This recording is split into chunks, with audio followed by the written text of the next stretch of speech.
Buenos días, estamos hoy con un excelente candidato, yo quiero decirlo así, un hombre bien informado, un hombre que ha ejercido en diferentes aspectos la política, representante, estuvo en el CNE, bueno, no tiene mucha presentación, decirlo, todo el mundo lo conoce. César Lorduy, ¿cómo estás, César?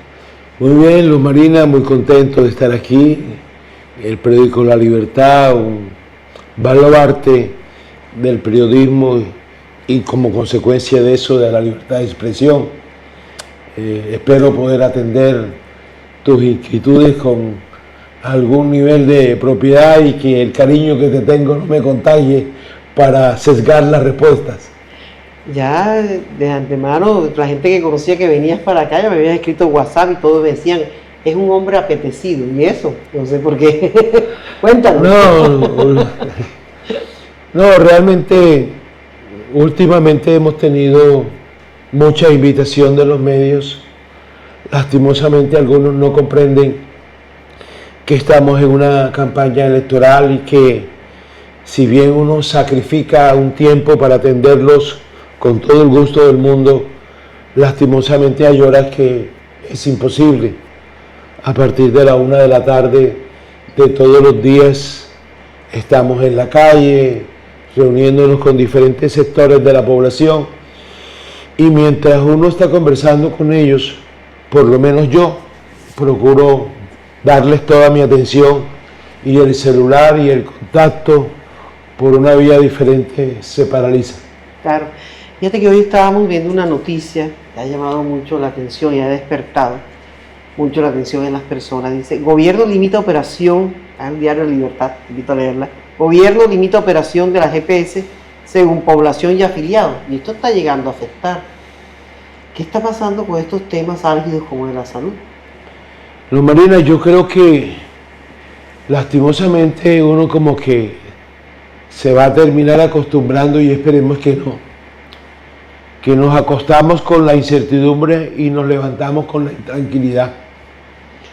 Ya uno no sabe qué pasará en la noche y qué va a recibir de buenos días la ciudadanía. Hoy es el tema de la salud. Tienen muchos años con la mayoría de las GPS intervenidas, muchos años sin ningún tipo de solución en cuanto a atención de los ciudadanos y de los pacientes. Algunos centros hospitalarios a lo largo y a lo ancho de Colombia, por la ausencia de pago, han tenido que cerrar. Me refiero a establecimientos hospitalarios privados. Los públicos están en crisis y han terminado intervenidos. Uno de ellos es la S1 en el departamento del Atlántico. Y los pacientes haciendo fila para poder obtener un medicamento, y las noticias que nos llegan es que algunos de ellos fallecen reclamando un derecho. Y a propósito de derecho, el número de tutelas presentadas para solicitar el amparo de este derecho fundamental crece todos los días. Ahora el nuevo juego de tomar una gran cantidad de personas afiliadas a diferentes EPS y trasladarlas sin que la ciudadanía pueda intervenir. Yo creo que el ciudadano es libre de haber escogido la EPS, así nació las afiliaciones. Y tú hoy te afilias a una y el gobierno dice que no, que mañana te va a tener que atender otra. Pero eso puede ser fácil de manejar en las grandes ciudades. Pero en los municipios pequeños te puedes encontrar que no hay infraestructura para que las distintas EPS a las que tú puedas pertenecer terminen diciendo que no te pueden atender. Vimos el caso de Cajacopi, que incluso cerró distintos centros de atención en diferentes lugares de Colombia, en donde el número de personas afiliadas no hacía viable desde el punto de vista financiero la operación. Un error más. Veníamos de un sistema de salud envidia de Latinoamérica, considerado uno de los mejores sistemas de salud del mundo, no por mí, sino por los medios de comunicación especializados, y hoy simplemente estamos asombrados, las EPS no pagan, las IPS al borde de la quiebra, el ciudadano sigue pagando religiosamente lo que le corresponde, los medicamentos no se lo entregan a la gente, y para cada cosa, en vez de haber una solución, lo que hay es una excusa y un pretexto. Bueno, y dentro de esas incertidumbres, estamos viendo también el impuesto al patrimonio. ¿Cómo visibiliza eso? Igual, no salimos de una emergencia económica como consecuencia del Catatumbo para saltar a otra emergencia como consecuencia del Cauca. Luego pasamos a otra emergencia económica de La Guajira y ahora pasamos a una emergencia económica del departamento de Córdoba. Todas ellas situaciones dignas de ser atendidas, con causas y orígenes distintos. Pero que hayamos terminado con una catarata de impuestos como consecuencia de esas emergencias económicas para atender algunas situaciones que no fueron imprevistas ni fueron imprevisibles. Y esas situaciones que no son imprevistas e imprevisibles están por fuera de los motivos por los cuales se debe decretar una emergencia económica. Entonces, ya no fue suficiente que consideraran el impuesto al patrimonio a las personas naturales, sino que ahora también se le incluye impuesto al patrimonio a diferentes sectores empresariales, muy pocos exceptuados, y algunos no los han mirado con detenimiento, por ejemplo, como el sector educativo. El impuesto al patrimonio al sector educativo va a ser bastante impactante para el ciudadano, porque como consecuencia de eso, necesariamente el costo de la educación en los establecimientos privados se va a tener que incrementar. O si no, hace que la operación no sea viable. Bueno, y este tema de la emergencia económica, ¿sí urge una manifestación de emergencia económica en el país? No hay necesidad. Los especialistas y analistas con mucho más competencias que yo han diagnosticado y evidenciado que los recursos para atender el departamento de Córdoba existen. Recursos en un fondo u otro que pueden ser cercanos a los 10 billones de pesos. No sé con qué cálculo han dicho, ni con qué metodología, ni con base en qué han dicho que para atender la emergencia económica en el departamento de Córdoba se requieren 8 billones de pesos. Obvio que yo estoy de acuerdo en que debe atenderse, pero desde hace más de 4 o 5 años se le viene solicitando al gobierno nacional, por poner un ejemplo, que una situación que podía originar un desastre como de hecho se formó en La Mojana, que nada más era tapar Caregato para que el río no entrara, pues sencillamente no lo hicieron, y sin emergencia y con emergencia, la gente de La Mojana sigue sufriendo las consecuencias. Bienvenido toda la ayuda al departamento de Córdoba, mi solidaridad con ellos, mi cariño. El gobernador es un gran amigo al que apoyamos. Sin embargo, creo que lastimosamente, ojalá sea lo contrario de lo que yo vengo pensando, pero va a llegar la finalización de este gobierno y la emergencia en Córdoba, distinto de echarle la culpa a Urrat sin saber cómo se maneja la generación eléctrica con un embalse, no va a tener ningún tipo de solución. Bueno, acabaste de decir hace pocos minutos 2 palabras que suenan y retuenan: incertidumbre e intranquilidad. Sí. Sí existe en el país. Desmenúzame un poquito más estos conceptos. ¿Por qué? No, hay incertidumbre porque tú no tienes reglas de juego claras. Y el ejemplo más evidente es lo que está pasando con una gran cantidad de especulaciones, propuestas, solicitudes sobre el tema de las elecciones que se van a realizar el 8 de marzo. Entonces, tú escuchas que se debe hacer una cosa, que se debe hacer otra, que cambien el papel, que cambien el plumero, que aumenten el número de formulario, que contraten a Mandrake, que el software no debe ser de esta manera, sino que debe ser de la otra. Incertidumbres que generan toda esa gran cantidad de solicitudes y propuestas trasnochadas. ¿Y por qué son trasnochadas? porque son inoportunas. Estamos a una semana que se celebren las elecciones, ¿por qué no hicieron esas propuestas con anterioridad? Pero aún así, haciéndolas, tengan en cuenta que la Registraduría y el Consejo Nacional Electoral son organismos independientes. No le responden ni al presidente, ni al procurador, ni al contralor. Bienvenidas las propuestas, pero lo que hace el Consejo Nacional Electoral y lo que hace la Registraduría es cumplir con lo que establece la ley. Cualquier propuesta tiene que ser producto de una modificación de ley, y esa modificación de ley ahora, por eso digo que es inoportuna, es irrealizable. Pero adicionalmente, muchas de esas propuestas van a requerir recursos económicos para su implementación. Que cambien los plumeros o que cambien los lapiceros, como dirían en otras partes del país. Bueno, cambiar los lapiceros puede implicar que sea un mayor costo, y ese mayor costo alguien tiene que asumirlo, y obviamente la Registraduría y el Consejo Nacional ya tienen un presupuesto debidamente justificado, y si tú cambias los lapiceros a estas horas de la vida, alguien va a tener que entregar ese recurso. ¿Quién? Si el Congreso no puede aprobarlo en este momento a una semana para hacer las modificaciones presupuestales necesarias. Inoportunas, generan incertidumbres.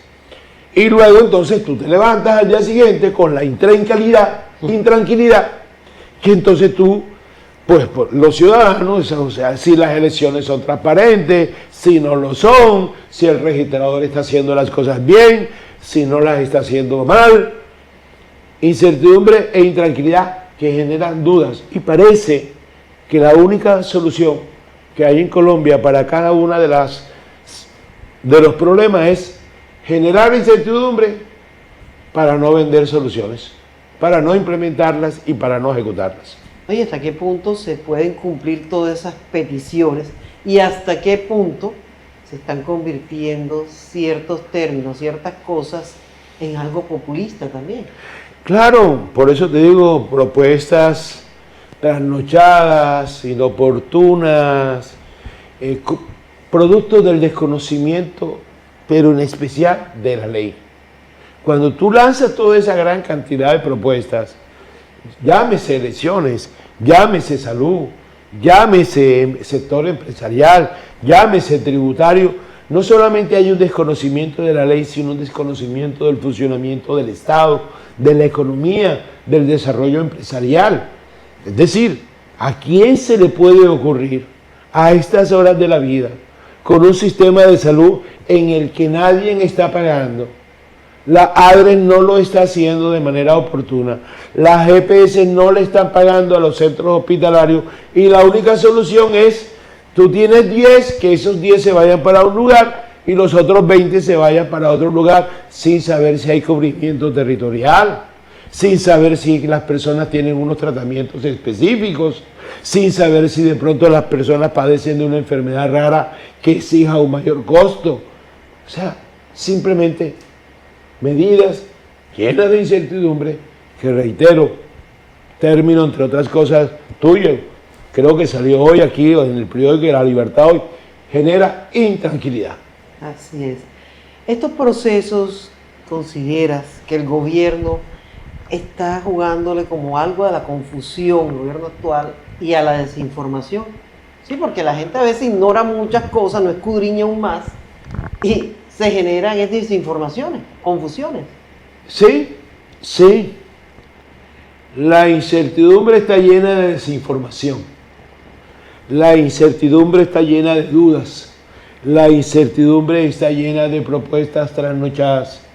Y la intranquilidad la genera de que cada una de esas propuestas, por falta de información, porque la información no es veraz, porque no es oportuna, porque simplemente es un fake news, por toda esa gran cantidad de razones que simplemente es falta de análisis, de ponderación, de brindarle al pueblo colombiano unos mensajes de tranquilidad y de paz, se genera la intranquilidad que definitivamente puede llevar, como está llevando, a que muchas personas vean que este país, desde el punto de vista de inversión y de desarrollo empresarial, pues no sea viable.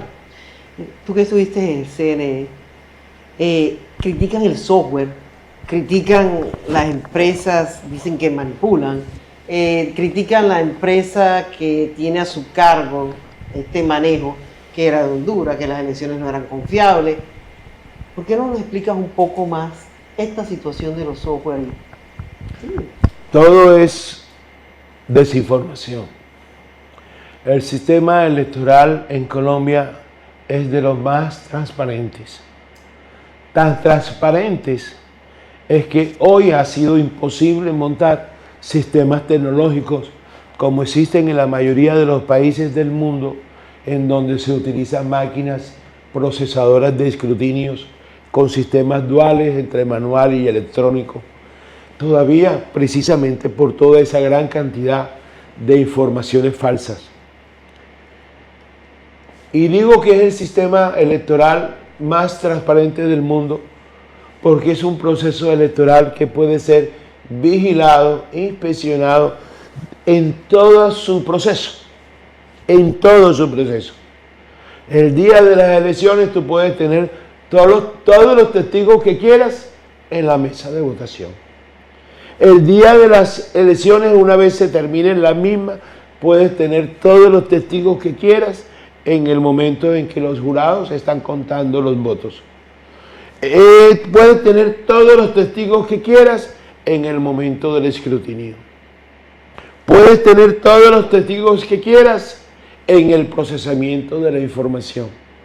Puedes tener todos los testigos que quieras en la evidencia física que genera el hecho de que en donde constan los resultados es un documento público que se carga en internet para que absolutamente todo el mundo lo vea. Ahora, que a alguien individualmente le parezca una cosa es totalmente diferente a que el producto de ese análisis salga de las 125,000 mesas que hay en Colombia. Eso es totalmente distinto. Pero además con propuestas que ya se hicieron recientemente, por ejemplo, como llenar casillas, que en el año anterior, en las elecciones anteriores, se implementaron y generaron toda la discusión que se generó. Ahora que allá dijeron que había sido una equivocación y ahora esa equivocación la presentan como propuesta. Yo personalmente creo que el señor registrador y todo su equipo está haciendo un gran trabajo. Creo que la gente del Consejo Nacional Electoral igual.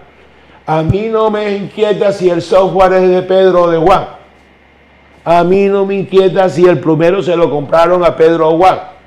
A mí no me inquieta si los tarjetones lo hizo, no sé, cualquier casa editorial en Colombia. A lo que le debe interesar a los ciudadanos es si el proceso es verificable. Y el proceso es verificable. En cada una de sus etapas, el proceso es verificable. Ahora, si hay tanta desconfianza, pues nombre cada partido 125,000 testigos. Ese es el número de mesas que hay. Y créeme que contratar y tener 125,000 testigos es una suma considerable. Sí, pero están diciendo que es que hay que rellenar lo que acabas de decir, las casillas, con una X. Pero cualquiera que haya escaneado un documento, aún en etapas tan sencillas como el de una oficina o uno en el ejercicio académico, cuando escanea un documento, sabe que si quiere que ese documento sea leído, pues entre menos perturbaciones pueda recibir el escáner, pues más tranquilidad hay en la lectura. Lectura que, por cierto, pasa por un proceso de verificación en unas centrales que en cada zona del país se coloca. Aquí en Barranquilla funciona o va a funcionar un centro zonal que responde inclusive por la información que sale de San Andrés, toda la región Caribe, algo de Santander e inclusive algo de Antioquia, se procesa en Barranquilla. Y allí están testigos, procuradores, contralores, observadores internacionales, todos los que tú quieras, delegados de los partidos, viendo cómo llega la información y cómo se procesa. Por eso te digo, propuestas trasnochadas, producto de la desinformación, del desconocimiento, y voy a decir algo fuerte, y de la ignorancia. Decía Simón Bolívar que un pueblo ignorante es víctima de su destrucción, palabras más, palabras menos. Un pueblo ignorante es fácilmente manejable. Manipulable, sí. Bueno, dentro de estas cosas, fíjate que la OTE hace un tiempecito atrás, unas semanitas atrás, estaba diciendo que Colombia se ha incrementado prácticamente no solamente la parte de la desinformación, sino que también la corrupción, la corruptela, se ha visto aún más ahora, entre los primeros países con mayor corrupción. Normalmente las mediciones de corrupción son percepciones. Percepciones. Y cuando hablo de percepciones, es lo que dice el uno, lo que dice el otro. Percepción que normalmente también va acompañada de desinformación de quienes desean que se piense de una manera o de quienes desean que se piense de otra. Lo cierto del caso es que si uno mira corrupción desde el punto de vista de los hechos investigados por la Procuraduría en ese sentido, de los hechos investigados por la Procuraduría en ese mismo sentido, de la Contraloría en ese mismo sentido y de la Fiscalía en ese mismo sentido, y podemos sumar de la Oficina de Transparencia de la Presidencia de la República y sus diferentes nodos a lo largo y a lo ancho de Colombia, uno puede decir por lo menos que ya un tema no es de percepción, sino que desde el punto de vista de procesos abiertos, objeto de investigación, los índices que se han presentado en Colombia en los últimos 3 años, a juicio de la OECD y de todos los expertos, se ha incrementado de manera considerable. Eso también genera intranquilidad. Claro.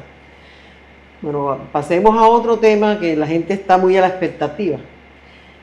Después que surja todas estas elecciones del 8 de marzo, que se despeje un poco más el panorama, ¿cómo ves a los partidos? ¿Si están decididos por alguna tendencia, algún presidente? ¿Cómo divisas? Tu pregunta es muy pertinente.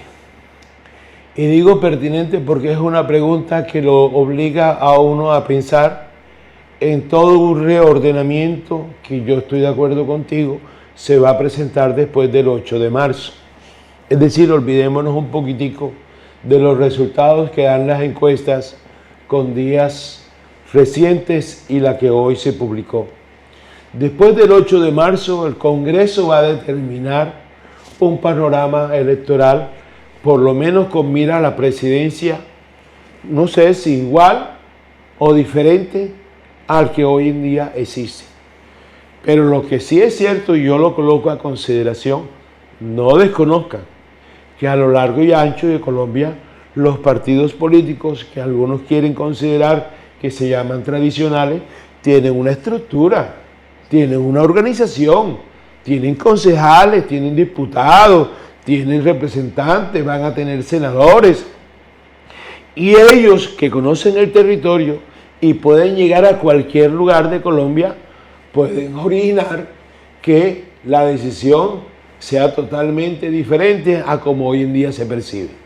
O sea, va a ser más fuerte de pronto esas elecciones para los partidos tradicionales o para estos nuevos partidos que formaron parte ahora y que ha tenido la fiebre, ya se quedó en la sábana o cómo. No, según las encuestas, yo espero que no sea así porque yo soy amigo y así lo demostré en el Consejo Nacional Electoral, que exista el mayor número de partidos políticos que participen en unas elecciones, pero la Constitución tiene una fórmula y la fórmula dice que ahora en las elecciones del 8 de marzo sus resultados van a permitir saber que hay muchos partidos políticos que hoy en día existen que van a desaparecer.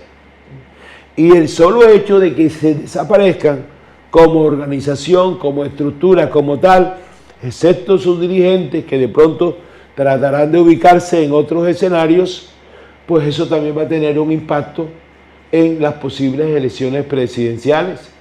Porque, por ejemplo, si el partido Creemos, y que me perdone Federico Gutiérrez o Daniel Quintero, desaparecen como organizaciones porque no alcanzan el umbral, pues sencillamente ellos van a tener que reubicarse en un escenario presidencial que como tú lo dijiste acertadamente, en mi opinión, comparto, la claridad solo se tendrá el 9 de marzo. De ahí en adelante todo el mundo se va a reordenar. ¿Cómo percibes a Cambio Radical? No, Cambio Radical tiene un futuro hermoso en el Departamento del Atlántico. Yo espero que lo que está ocurriendo en el Departamento del Atlántico se reproduzca en toda Colombia. Nosotros hemos tenido aquí la fortuna de tener un alcalde como Alex Char, a nombre de Cambio Radical, que ha cambiado la ciudad, la ha puesto bonita, los resultados son evidentes y ese es el modelo que nosotros queremos para que continúe no solo en Barranquilla, sino para que lo hagamos en cada uno de los municipios del Departamento del Atlántico, en la región Caribe, en Colombia. Ojalá nuestros amigos y compañeros del partido en otras regiones observen más con detenimiento lo que ha venido ocurriendo en Barranquilla y en el Atlántico para que el proyecto sea un proyecto de partido. Pero al partido le va a ir muy bien, mejor de lo que muchos pronostican, muchísimo mejor de lo que dicen las encuestas. Estoy plenamente seguro que los resultados, con la alianza que hemos hecho con los amigos cristianos, Alma, seguramente van a verse unos resultados mucho mejor que los que ocurrieron en el 2022. Fíjate que este reflejo e imitación la está copiando el mismo Bolívar, Cartagena. Mira que ahora va a haber un malecón también con la misma, bueno, allá la llaman diferente a la luna, que es la rueda de Chicago. Sí, claro. La rueda de Chicago, así la conocíamos todos los que hemos ido. Yo tengo algún tiempo que no he ido a las famosas ciudades de hierro, sí, que se colocan en los barrios populares, en el norte y en especial en los municipios. Esa vaina, y me perdonen la expresión, así es costeña, más que ciudad de hierro, es una ciudad llena de ruido, esa vaina. Yo tengo un amigo que tiene una orquesta que para mamarle gallo le dicen que la orquesta suena como una ciudad de hierro. Ya no es como el dicho ese que cuando un río suena es porque se va una orquesta, más o menos. Sí. La mayoría, hay muchas orquestas que deberían llamarse los independientes, cada uno por su lado. Doctor, bueno, yo sé que usted es candidato al Senado, pero hagamos un pequeño análisis sobre el panorama del Cambio Radical aquí en el Atlántico. ¿Cuántas cámaras aspiran? ¿Cómo va el resto de los partidos en cuanto a cámaras? No, yo felicito a todo el que hace el esfuerzo. Felicito a todo el que está haciendo su trabajo.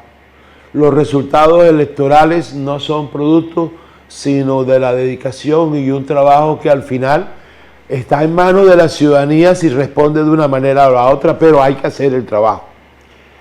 En el caso de Cambio Radical, nosotros aspiramos a tener 4 cámaras. No es una cifra escandalosa. Ya se tuvo en el año 2018. Yo hice parte de ese grupo de 4 congresistas, Cámara de Representantes, que se eligió en el año 2018 por el Departamento del Atlántico, y aspiramos a repetir esa cifra. Ahora, eso no desconoce el trabajo que están haciendo otros partidos políticos que seguramente van a pretender también, no que Cambio Radical no las tenga, sino que ellos tengan su participación. Si ellos las tienen, obviamente las fuerzas se equilibran. Yo creo que hay un trabajo que viene haciendo muy bien el Partido Liberal, el Partido Conservador, el Partido de la U, y cada uno de ellos tiene el legítimo derecho de aspirar a tener una representación en la Cámara de Representantes. Y en el caso del Senado, nosotros, Cambio Radical, el Departamento del Atlántico está aspirando a que podamos entrar 4 senadores.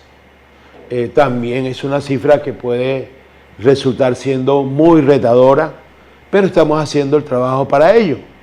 Y uno de esos senadores va a tener, o está teniendo, el acompañamiento de miles de ciudadanos por parte del Departamento de Bolívar.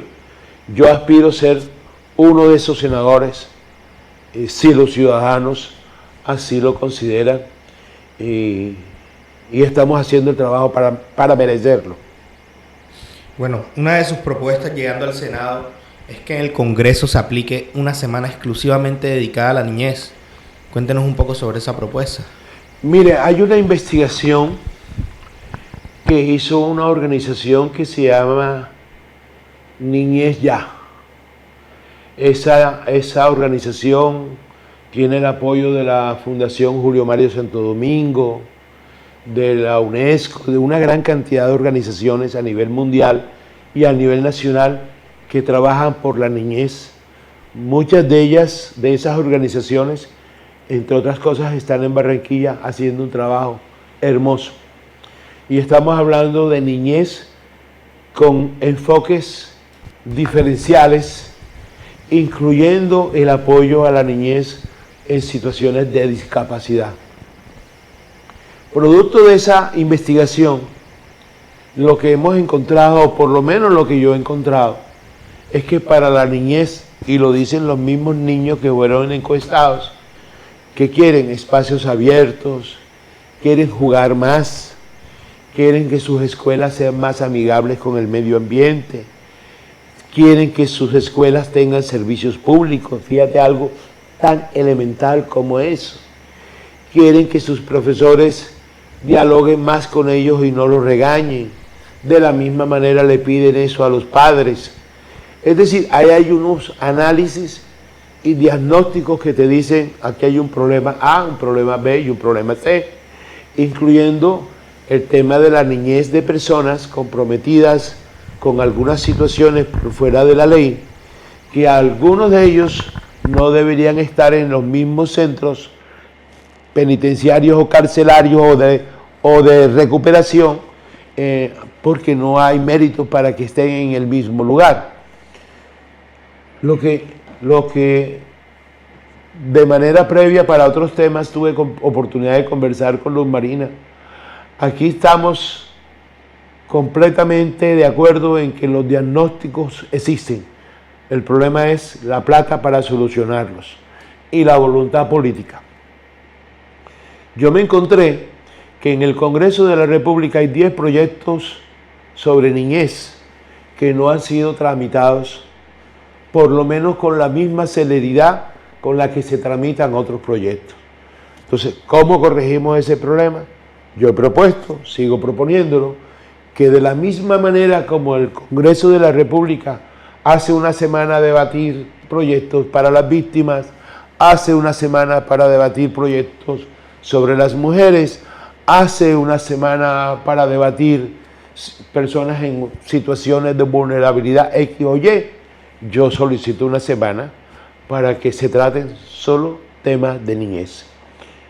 Y para eso, yo aspiro a presentar varios proyectos de ley que atiendan a encontrar los recursos para ampliar los espacios en las escuelas, para dotarlos de ludotecas, para lograr que tengan elementos didácticos y de juego, para que algunos tengan la posibilidad de servicios públicos que sean más amigables con el medio ambiente.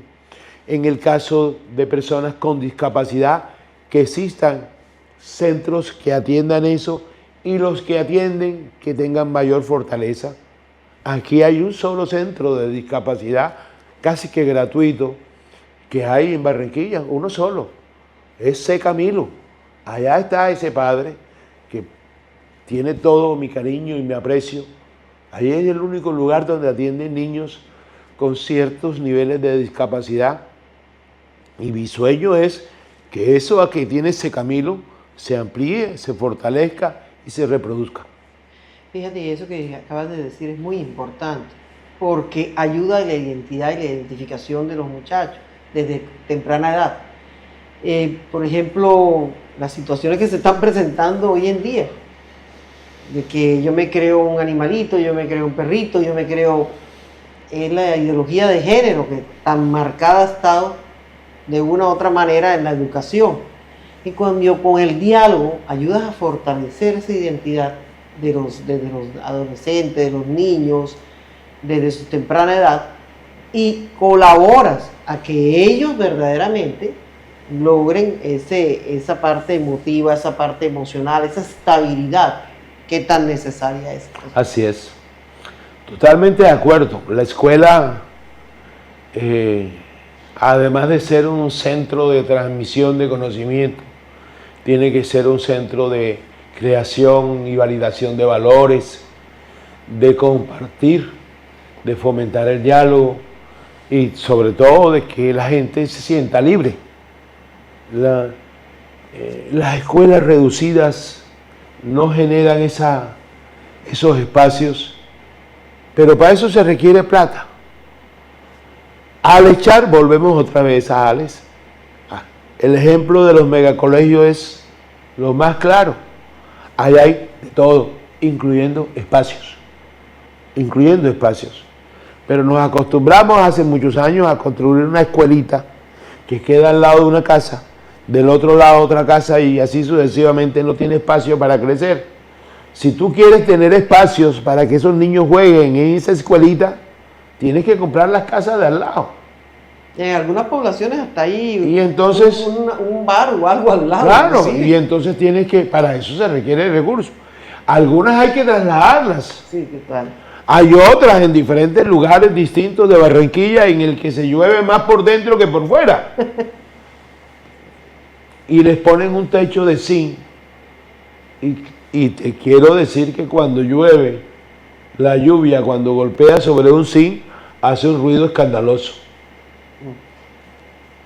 Bueno, César, la invitación es a votar por... La invitación, Luz Marina, si me lo permites, es a votar por Cambio Radical. Cambio Radical en el Senado número 14. Nos hemos preparado, tenemos la experiencia, tenemos la disciplina, tenemos el alma, la voluntad y el corazón para seguirnos dedicándonos a la gente de Barranquilla, del Atlántico, del Caribe y del país. Plenamente convencido que tenemos mucho que aportar. Y si tenemos una bancada de Cambio Radical numerosa, seguro que muchos de esos proyectos podrán hacerse realidad. 2 de ellos, mis sueños. 1, subsidio especial para las madres cabezas de familia.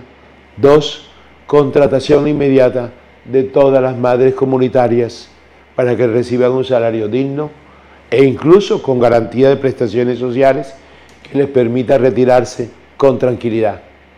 El día 8 de marzo es el Día Internacional de la Mujer. Ese día deberemos pensar en las madres cabezas de familia y en las madres comunitarias y voten por Cambio Radical en el Senado, en el centro y a la derecha del tarjetón, Cambio Radical y Alma, número 14. Muchas gracias. César, y la experiencia no se improvisa, ¿verdad? La experiencia no se improvisa, pero no es la experiencia solo por el transcurrir del tiempo, sino la experiencia en el transcurrir del tiempo, lo que se ha hecho en ese tiempo, lo que has utilizado ese tiempo para prepararlo, lo que has utilizado ese tiempo para decir que puedo hacer bien y que puedo no hacer mal. No es simplemente un transcurrir del tiempo. Es decir, cuando se tiene 30 años o 40 años de experiencia, es 30 años, 40 años haciendo cosas, y no repetitivas, haciendo cosas diferentes. No es simplemente porque pasaron 40 años. Gracias, César. Muy amable. No, gracias, Luz Marina, mi cariño, mi aprecio, mi gratitud por esta entrevista.